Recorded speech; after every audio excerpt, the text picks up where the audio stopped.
বিসমিল্লাহির রহমানির রহিম। আসসালামু আলাইকুম। আজকে রান্না করব পালং শাক, কুমড়ো বড়ি। এই জন্য হাঁড়িতে তেলটা গরম করে মাছের বড়িগুলো ভেজে নেব। মাসকলাই ডালের বড়ি লাল লাল করে ভাজা হলে আমি বড়িগুলো সব তুলে নেব।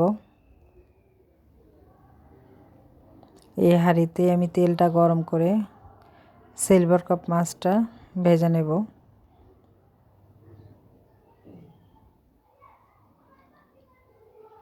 আর সাথে থাকবে করলা আলু ভাজা।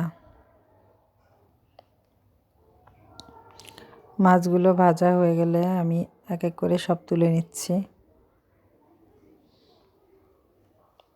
আমি ওই চুলাতে মাছটা ভাজতে দেব। এই হাঁড়িতে আমি তরকারিটা বসিয়ে দেব।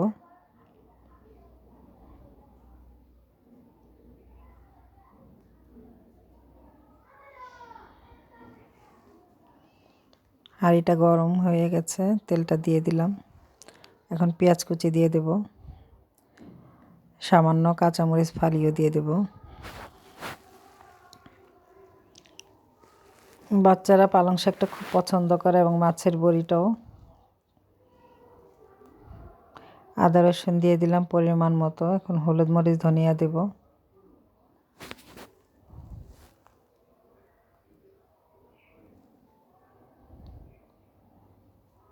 স্বাদ মতো লবণ দিয়ে নেব।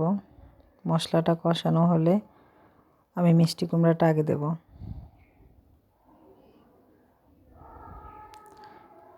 যেহেতু শাকটা আগেই নরম হয়ে যাবে, গলে যাবে, এই জন্য মিষ্টি কুমড়াটা আগে আমি কষিয়ে নিয়েছি। তেল উঠে গেছে, এখন শাকটা দিয়ে দেব। পালং শাকটা নাড়াচাড়া করতে করতে একদম অল্প হয়ে যাবে। সবগুলো শাকই আমি দেব।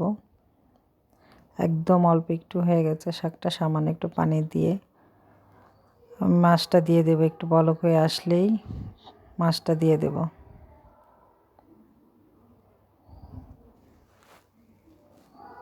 মাছটা দেওয়ার পরে কিছুক্ষণ পরে আমি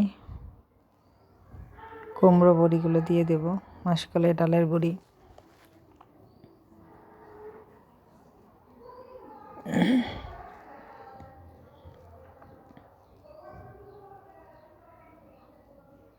ঢাকা দিয়ে দেব, অনেকক্ষণ জাল হবে, 10 মিনিটের মতো। তারপর নামিয়ে নেব। বেশি জাল দিলে আবার কুমড়োটি বড়িগুলো গলে যাবে। তবে এটা কি সুন্দর হয়েছে। আসসালামু আলাইকুম।